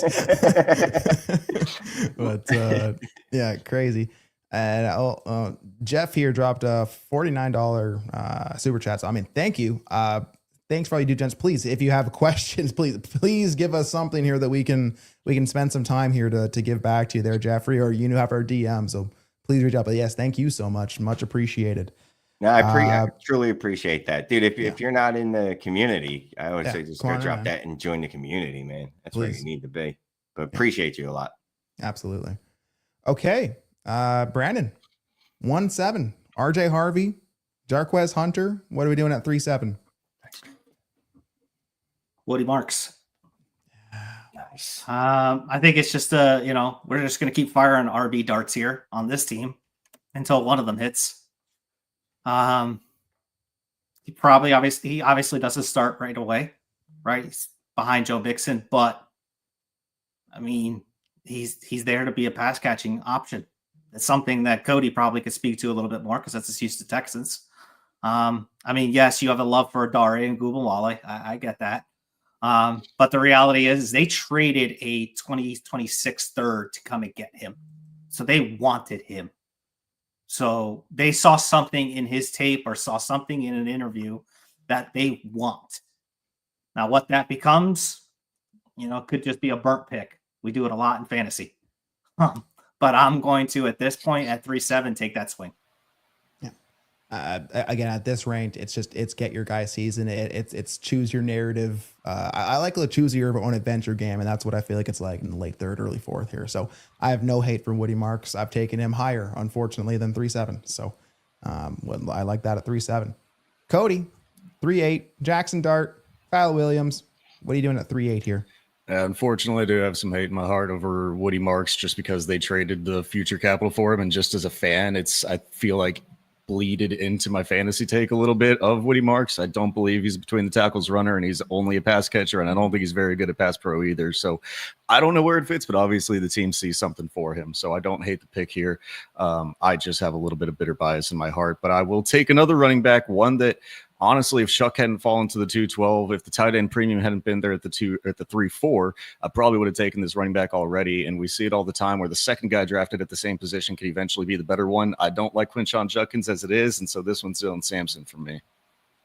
I was staring at that Sampson name, man, and I was like, at 3-9, if he's there, I have the Judkins team. Like, do I take the Sampson? Because it feels like awesome value at 3-8. I'll save you from that one. Thank you so much. And I mean, you talk about a cat that could have been higher if he landed in a different spot, and just kind of how they both kind of just like tank their value a little bit. So yeah, I don't mind Sampson there. Okay. 3-9 Judkins Tootin. So do I want to go another running back? I don't know. There's tons of names on there. One particular I'm kind of staring at, could get gross at quarterback. That's probably not it. All the wide receivers are kind of outside of my range at this point of what I want to take.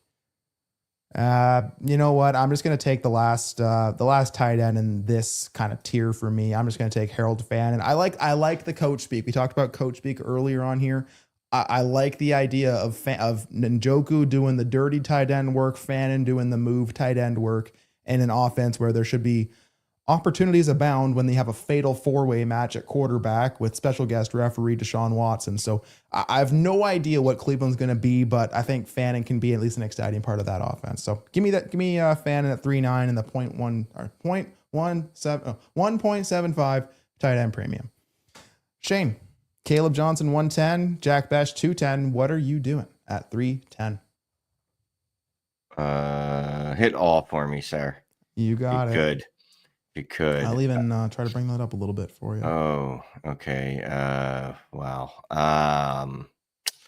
There's Ollie Gordon. There's Brashad Smith. These are all names. I'm just naming people.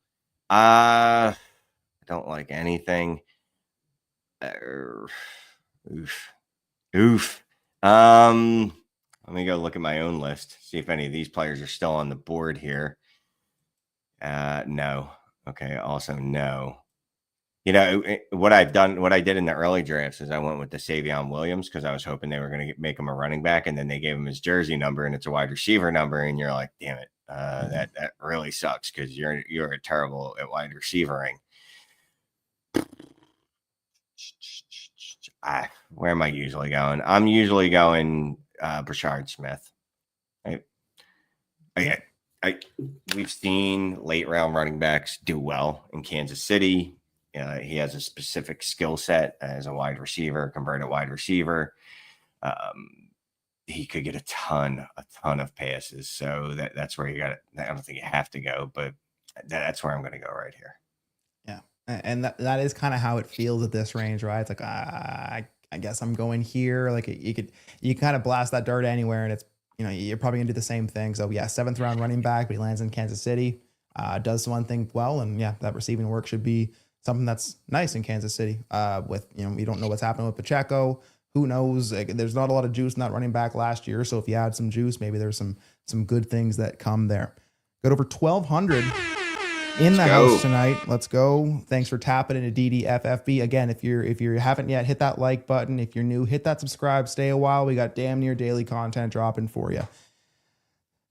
Brandon, 311. We got Abuka at 111. Giddens at 211. What are you thinking here at 311? The chat wants Tesla. Yeah, they do. Tesla. I just can't get behind them in a 12x9. That's just the reality. I can't. I mean, the draft capital's there. They invested in them, right? J-Mo's on his 5th year. Like, he's an athletic freak. he is. But will he actually see meaningful targets if I'm at, does he have 80? Does he have enough ADV here, right? Because this is a contender. I'm going to go Jaden Blue.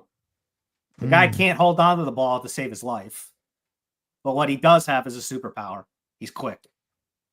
And as a running back, like, all you have to do is hit one home run play in preseason. And everybody will be like, oh my goodness, I want that guy. And so that's kind of where that's what I'm kind of going at is. Yeah, that's when I mentioned over here, I was kind of between a running back staring at him. It was Blue. And yeah, he has a superpower. And I like guys that have superpowers, even if they can't hold on to the ball or play running back in general. Maybe they can run fast. It's good enough for me. We saw it with Isaac Garendo, didn't we, Cody? When your worst guys on film worked out decent last year. So 312. We got Tyler Warren at 112, Tyler Shuck 212. What are we doing at 312? And we're going to pair him up with a teammate here. I know the chat maybe wants an Isaac Tesla, but I don't draft wide receiver 3s and lineup start 9. I will go to the running back, and I will probably stick at running back for another about 7 picks here if it was me on the board. It's Devin Neal for the Saints right now. You've got Alvin Kamara there, and your next best running back is probably Clyde Edwards-Helaire, who I don't even know if he's playing football week to week, unfortunately. So, yeah, if you have any injury there, we don't know what this offense is going to look like, but Devin Neal, he's got the upside that everybody does kind of like him as well, and you get a 0.15 point per carry in there. I think we're sitting in a running back we're sitting in a running back run right now.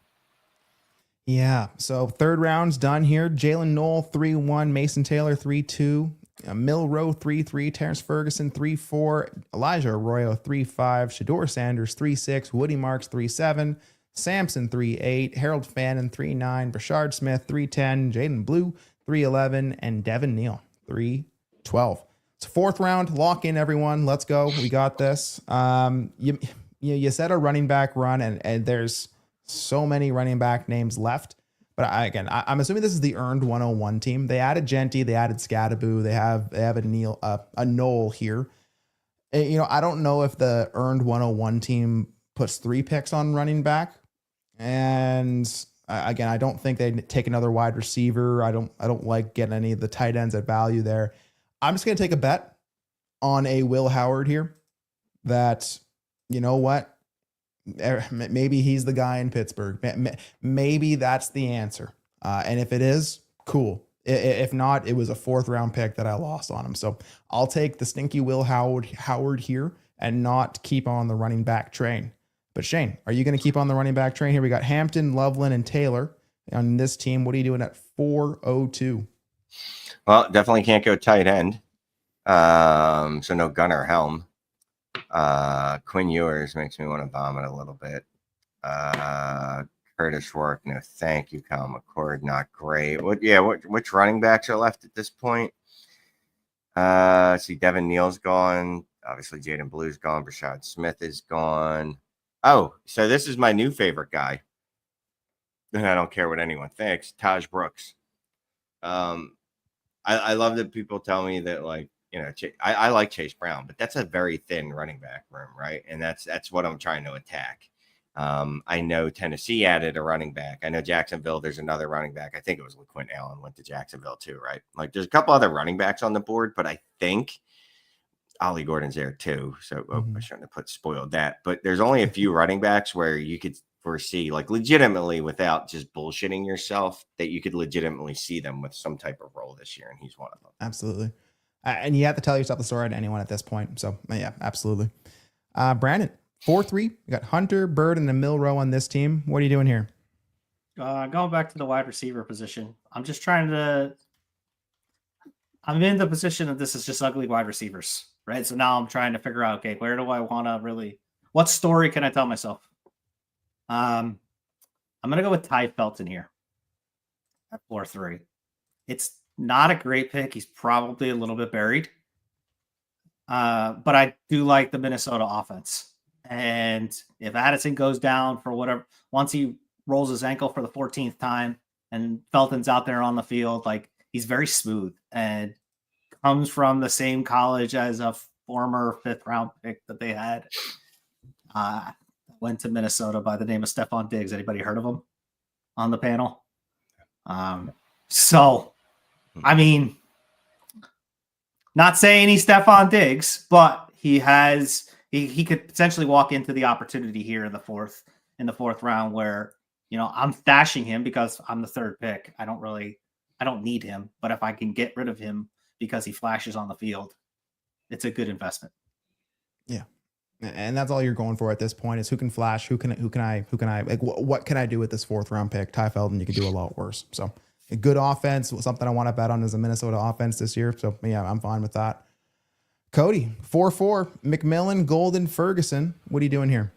This is a tough one because honestly, I'm trying to decide between whether I'm setting up my team at 208 or not.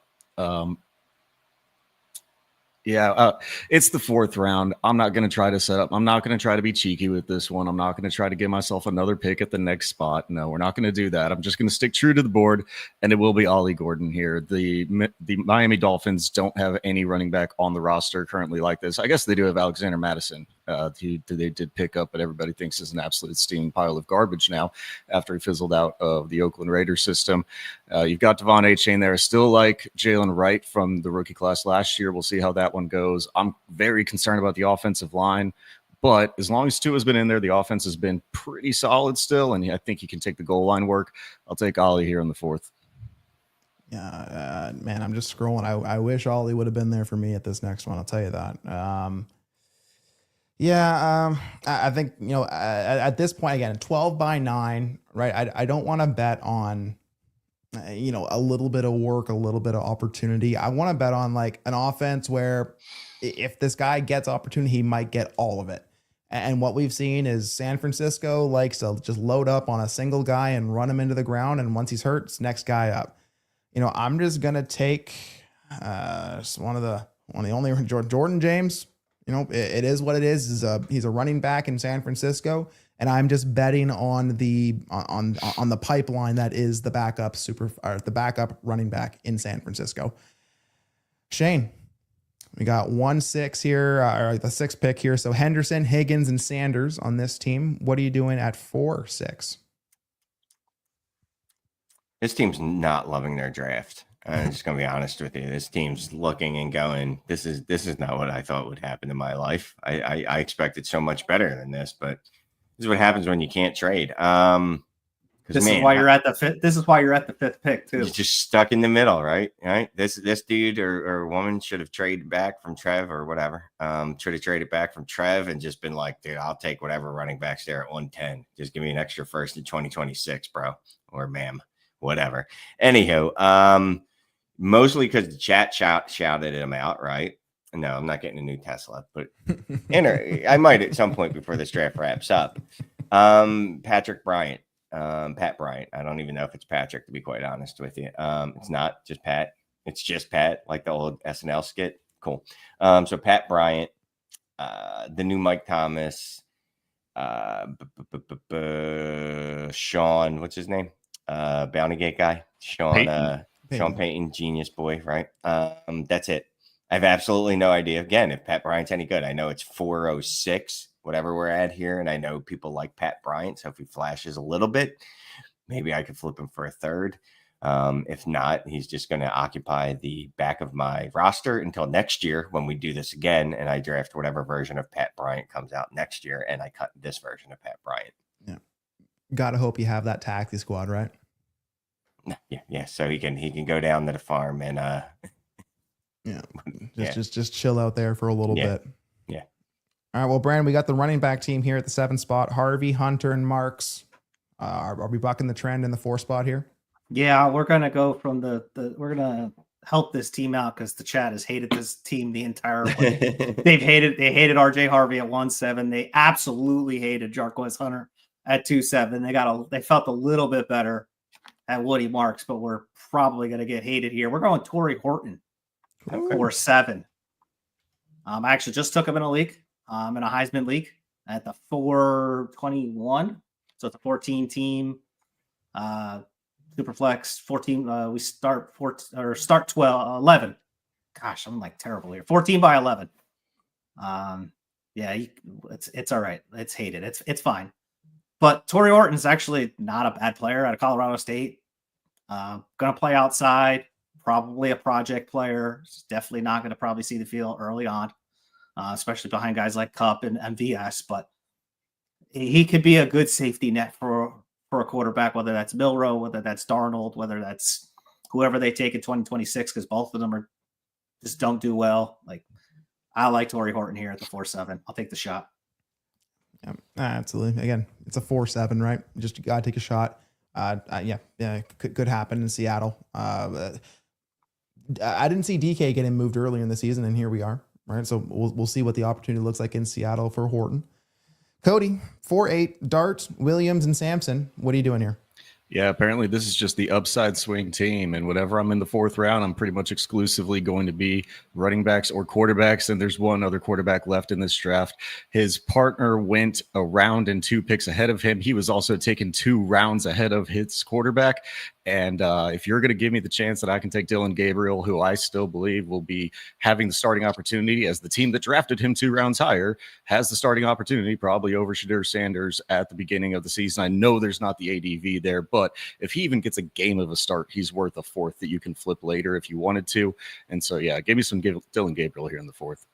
I like it. That's probably the mistake, is letting Gabriel fall this far, if I'm being honest with you. Seems like that's a takeaway in a couple of rounds here, is the quarterback slides that we've seen. Okay, I'm up at 4.9 here. Last pick in the old startup here. So Judkins, Tootin, and Fannin on this team. This team they came up short in the semis last year.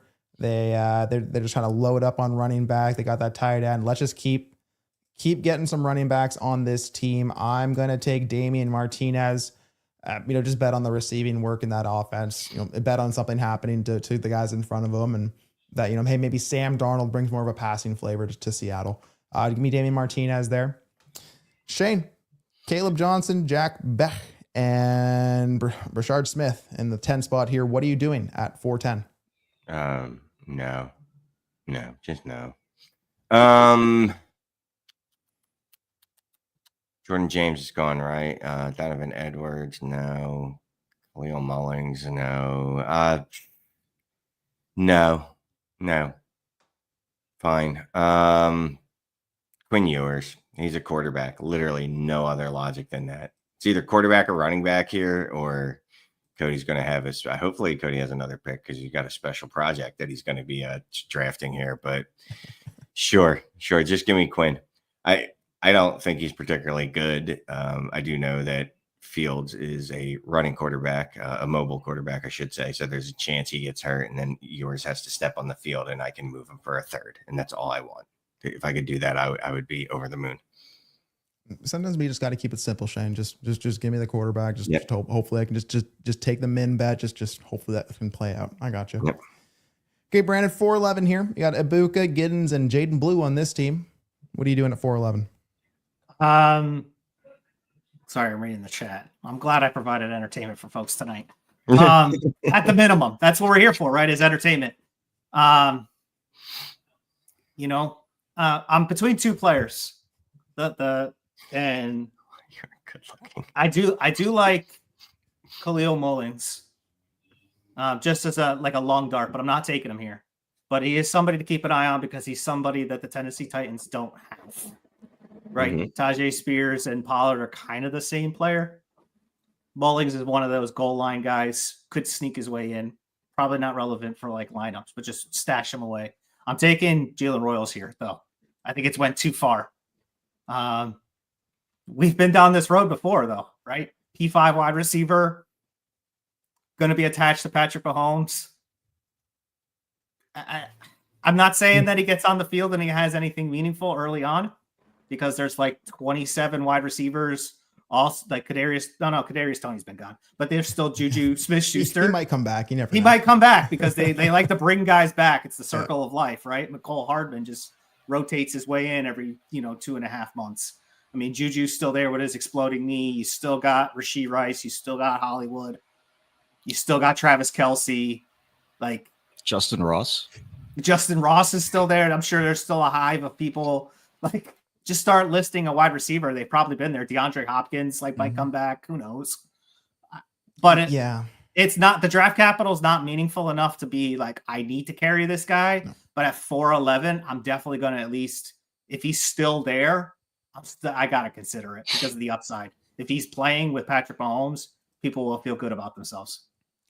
You just don't want him to be in that like gadget role, right? Like if he does get on the field, you want to see him running route to do the things that actually produce fantasy points. So I hear you there. 4'11", there's worse things you can do than Royals there. So no worries there. Cody, I want to hear this, baby. Close us off. You got Tyler Warren, Tyler Shuck. Is there another? I don't know if there's another Tyler in the draft, but you could take him there, and you have Devin Neal. What are you taking at 412 here? Well, before I make the pick, I do need to put the PSA out there. I've been doing this in every single draft this year. If I have a pick in that 4.9 to 4.12, it's as good as waivers. Find somebody in your league that will send you fab so you can clean up 3 extra guys on the waiver wire after your draft is over. It doesn't make sense to make this pick when you have literally infinite options, unless you want one specific guy. Your dart throw at 3 guys after the draft is probably better than anything you're going to make one individual pick on here. So I always love trading out for fab, but since I can't do that and I want to have a little bit of fun here, definitely would actually get him on waivers. I can't get you a Tyler, but I can get you a Tommy Malott. I've said it on the draft stream, and I'm going to double down on it. I know I got some heat for it, but he could be the wide receiver 3, the running back 3, or the quarterback 3 for the Las Vegas Raiders. Whenever you have Jacoby Myers, Jack Besh, and then he only has to beat out Trey Tucker. You've got Ashton Jeanty, Raheem Mostert, and then he only has to beat out Sincere McCormick, or obviously he would be the quarterback 3 on this team whenever you're looking at that room. So yeah, absolutely love the project that they are putting as a wide receiver. I think he's going to flip to wide receiver and sleeper currently right now, but he is an all-around guy. They comp him to a Taysom Hill. We'll see what the Raiders do with him. Wouldn't actually pick him here, but let's close out with a fun one. See, Adam, this is why we keep Cody around, man. He's full of great advice. Yes, if you have those late fours, I absolutely agree. You're probably not going to care what one slips through at this point. So just go ahead and get some fab, clean up a couple more. So yeah, love that. And we got through it, guys. So looking at the board here, we got some supers. We'll clean that up and we'll get to it. But I just want kind of general takeaways. Shane, I'll start with yourself here. I know you mentioned a couple times like, I wish I would have gone there. Like, how do you feel just kind of looking at the board, and what's your kind of final takeaway here? Dude, that first round is a beautiful thing. Absolutely. It's a work of art. It is absolutely. And then the second round, it's okay. About halfway through, it's like waking up to what you went to bed with the night before when you were hammered and realizing, oh, well, it really wasn't that pretty, was it? Or good looking, whatever your flavor. It's a lot of the third, 4th round, like that 4th round, everybody on that right there, everyone in that bottom row, I could see going undrafted and getting them on waivers and just putting in a whole list of 12 other guys going in that round, to be quite honest with you. I've seen and gotten Taj Brooks on waivers. I've gotten Damian Martinez off waivers. I've gotten Quinn Ewers off not Royals, but a good bit of these dudes, Ty Felton, I've been able to get off waivers. It's just, I like Cody's point actually at the end of that. Like, dude, if you could just trade for fab, go ahead and do that in this 4th round and just pick up 6 of these guys. You know what I mean? As opposed to just the one pick. Yeah, absolutely. Brandon, how about yourself? There's some interesting picks that we all made, right? If we all sat here and picked out like worst pick, right? Jarquez is probably number 1. That's an easy one, right? Like, that's just an easy one. Could have easily flipped him in Giddens. But I think when we look at the totality of the draft, like we do this every year, where after 2.5, after that 110 to 204 range, we just get into go pick your guy, tell yourself the story. And I think what we did tonight was, for whether it was entertainment value, actual advice. We told a story to ourselves, and whether or not you want to draft those guys at those spots, that's up to you. Know your league, know what it values. Like, sure, in a higher tight end premium, I would imagine Mason Taylor, Tyler Ferguson, and Elijah Arroyo do not last to the third round. Like, that's just the reality. So, I mean, that's really what it comes down to, is kind of know your league and know how they value certain players, because you can definitely extract some value. Mm-hmm. Absolutely. Cody, what are your final takeaways here? Every time I go through one of these drafts, even whenever we were doing it pre-draft and it's the same post-draft, just this is the draft out of the 5-6 years I've been doing this grinding Dynasty now. It's the most non-consensus draft that I've ever seen, from literally the 102 all the way through the fourth. Like, you can have a round of variance on, it feels like, anybody after the, not your Hampton's not going to slip to the 2, but it feels like through the draft there's just so much variance. So this has been my favorite draft to drop back and trade back and just pick up additional assets or pick up additional picks, because I don't have much conviction on a lot of these guys, and it feels like the community doesn't either. So it's probably a pretty good indicator that we're going to have some dart throws. We're going to have some misses on a lot of these guys. So I'll just pick up a lot of additional capital as I'm going through these drafts over the next week or two. Yeah, absolutely. This is the year where if you want to make the decision for me, you go ahead. I'll take the step back and whatever you want to give me to make that happen. So, yeah. And again, I think, like you said it, Cody, there's no consensus, and each draft is going to look different. So you got to know your league, you got to know your settings, and you got to have a plan. All right. I don't want to be taking, Pat Bryant if I know that, it's a 0.5 PPR and I don't have room in my roster for Bryant. So you just got to be smart, right? And have a plan with everything you do here. But it's a fun year to have picks. It's a fun year to kick back and just to be in these active drafts. So let's close it out here with some super chats. We got Spock498 here. Let's go. So he owns 105. Genty, Ward, and Hampton are taken. If Tet goes 4, do I take Hunter or Henderson? So it's a 12-team Superflex PPR 0.75 tight end premium start 10. He has Lamar, Kyler, Bijan, CMC, Alvin Kamara, Amon-Ra St. Brown, Puka, AJ Brown, Tyreek, DJ Moore, good God, Rashee Rice, Mark Andrews, and Ingram. Yeah, so you got a bit of a goon squad here. Spock, I'll tell you what, Spock, like you don't need to do it. Again, you really don't need to do it, but I think I'm just gonna lean Hunter here. He is my 102, kind of regardless of format at this point. Even if taking on Hunter makes you feel more flexible to trade away an Amon-Ra, a Tyreek, and an AJ Brown. Like, if it makes you feel more flexible there and still have the shot at an elite outcome wide receiver, which I do perceive Hunter could be, I'm just going to take Hunter there. But I'm curious. I'll start with you, Brandon. Do you see that any differently, or what would you do here at 1.5? I'm taking Hunter if he's there. Just looking at this, if this is the two-parter and this is the team, like starting 10, Bijan and CMC, if they're healthy, are probably going to start every single week. Yep. Right? Those are your two running backs. So when are you going to ever, you're basically saying, and then when you look at your wide receivers here, you got Amon-Ra and you got Puka and AJ Brown. Those are probably out of your start, those are your 5 starters right there. So who has the chance to maybe hit my lineup? It's more than likely going to probably be Hunter over Henderson. Week in, week. Could Henderson have bigger weeks than Hunter? Sure. But I'm going to take Hunter, and I'm going to have 4 months to make that decision of, can I lengthen out somewhere else? Maybe I could trade Rashee Rice when I know he's going to get on the field and they don't suspend him for 2025. Or maybe I could move DJ Moore right now for a random 2026 first and get some value and plug Hunter into that spot. That's what I'm thinking. Yeah, I'm right there with you. Shane, do you see that any differently? Yeah, there's not a lot to add to that you didn't already have in there, right? Like, who can I trade from? Like, sure, if I add Henderson to the room, which running back could I actually move? It would be Bijan. Well, I could do that now if I wanted to, regardless if Hendo's in there, right? And that would still be a bad idea.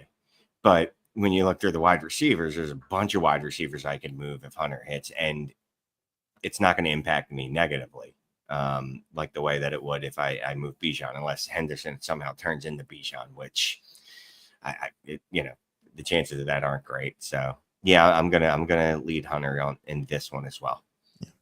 I mean, Cody, I'll bring your face back on the screen here. Yeah, I got you. Anything else to add there, Hunter or Henderson there? No, man. I mean, trust whatever you've been doing. You built that team, and you still have a 104. You could pick Tommy Malott at the 104, and you could probably still walk the league. It doesn't matter. But I would pick Hunter if you actually want my advice. But like, dude, just do you. You built a freaking squad. Yeah. You put the work in before that super chats box. We do appreciate it. Good luck there. Old Jerry hits us with a $10 super chat on a 12-team Superflex start 9 PPR. We got Lamar, Baker, Stafford, Bijan, Kyron, Mason, Chase, Jettas, Jennings, and Andrews. At 1-6, you got Hunter. Love that. At 1-9, you got Warren. Yeah. Would it say a tight end premium here? Don't see one. Okay. Then traded your 27 first, 2-8, 3-6, and a 26 third for the 110 and 111, which means Caleb Johnson and Harvey. Thoughts? I'd like to say I like that second deal, but it comes down to, the opportunity cost that can get missed when you send away your future first, and some of the pressure you put on yourself to compete, and the lack of flexibility once you get kind of to the 2027 is if you want to kick it to the future, you can't. So today, I like the idea of adding Caleb Johnson and RJ Harvey, sending away those picks. But what do we talk about in this class, man? Like if I just have multiple shots, like I do feel great. So Shane, how do you feel here? We'll talk about that deal there. The 27 first, 2-8, 3-6, and a 26 third for 110 and 111. I'm sorry. I'm giving up the 27 first, 208, 306, 26 third. And you're getting 110 and 111, which end up being Caleb Johnson and RJ Harvey. I hate trading future first. I really do. Like I've tried to avoid it as much as possible. I've done it in a couple leagues, but I'm really trying to avoid it. I mean, in a start 9, I don't think I want to do this deal. I think I'd rather hold that first for in season when I know if I'm good and if I want to buy something then, or attach it to something else and get something that I know is elite or at least close to elite. I like Caleb. I like the story on Harvey, but I have no idea if those dudes are going to be good. I'd rather use that to buy a known quantity when I'm actually in the mix. Yeah. And that's the thing. Like, yes, I guess you could say, like, would you pay a first for this player is different than you actually taking your future first and sending it away in a deal and losing some of that insulation, some of that flexibility, some of that future option, and that keeping that first does. So it's a little more complicated than just a 1-for-1 kind of a thing there.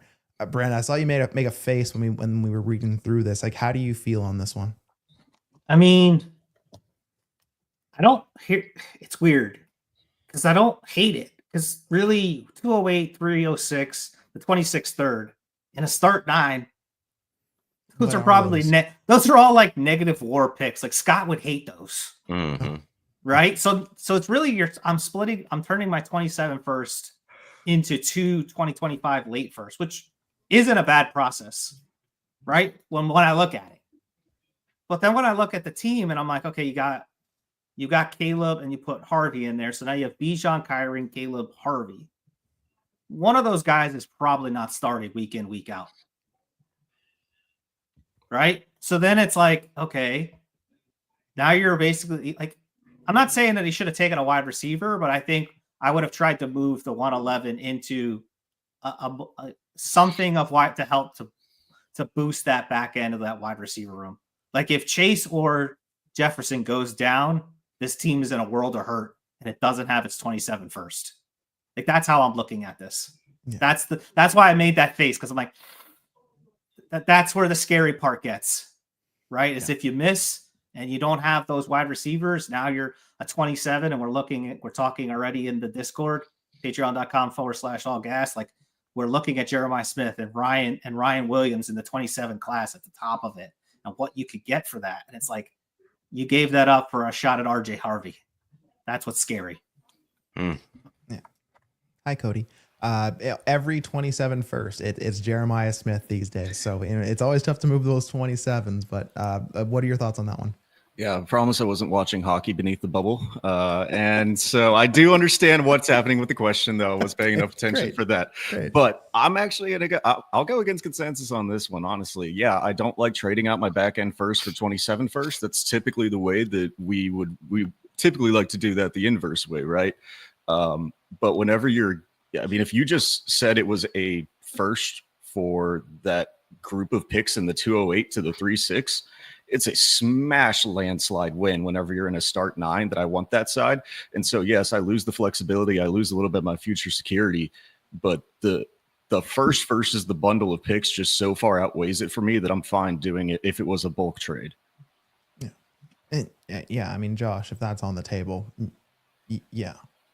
Yes. But yeah. Yeah, no, absolutely. But hey, we appreciate it, Jerry. Like I said, you got some, you got your guys, right? So now you got to make it right. So I would just make sure you're constructed correctly, right? You're rostering those quarterbacks, those running backs, make sure your wide receivers are correct, and just make sure you're at least supporting your team to give yourself the best chance now that you don't have that 27 first in your back pocket. But we do appreciate the super chat. Yep. Another one here from Matt Glore. Here we go, $5. Appreciate it. One quarterback, start 7, a 0.5 PPR. We got JD5, Cans at running back, JSN. We got Hunter already on the roster. We got Jaden Reed. We got Pittman, K. Dotton, Brenton Strange. Prob's a bottom 2 to 3 team in the league, but was offered AJ Brown for a 26 first. And Matt also says, I know Brown doesn't fit my timeline, but I can always move AJ Brown for a first later. Well, I mean, Matt, if I'm in your league, yes, you can absolutely. I will give you a first for AJ Brown, irregardless of a lot of things. So I'm sure Shane, as the resident Eagles fan, may agree, but I don't play in any one quarterback start 7 leagues. I would imagine that, I feel like I'd be frivolous with my first in there if it means I can get into some kind of a difference maker, but my team has to line up with that. And when you have JD5, I want to make sure I'm making the most of that. You have a ton of kind of like wide receiver bodies as is. So AJ Brown instantly pencils into your lineup. It's the Cans at running back. It's everything else there. I don't know. And I don't know if it's your first. I don't know what's happening there. Cody, I'm just going to hide that. Hey, let's start with you here. 26 first, AJ Brown on this team here. And, like how are you feeling? So, yeah, I mean, he talked about the timeline a little bit. AJ Brown is going to turn 28 before the season starts. I just said that I would trade it first for a 32-year-old Devontae Adams earlier in this show. I don't really care about the age specifically. So if it is a 26 first, I'm fine getting AJ Brown. If it is my 26 first, absolutely not. I will tank that thing into the ground. You already said you're a bottom 2 to 3 team. Go play for the 101 this year. But if it's just a 26 first, yes, I'll take AJ Brown. I'm right there with you. Brandon, how about yourself?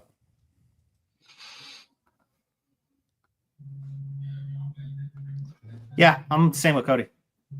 I'm the exact same with Cody. Like, if it's mine, no, I'm good. I don't care if it's start 7, start 17. I want my first. If I'm in the bottom, I want my pick. I want control of what I can and can't do. If it's somebody else's, sure. I mean, how many teams are in the league? It's start 7. I'm imagining it's 12 by 7, so it's probably like a small home league. Like, yeah, I'm cool with like taking somebody else's first and buying the starter for my team. But I'm a little concerned because there's Cans at running back. So are you really even going to be able to go toe to toe with teams when you have JD5, AJ Brown, really nothing at running back? JSN, I guess. Yeah. You know what I mean? Like, and you're only going to start Otten or Strange. Yeah. Like, it just doesn't, it feels like one of those moves where I'm not really sure I want to do it. Yeah, that's fair.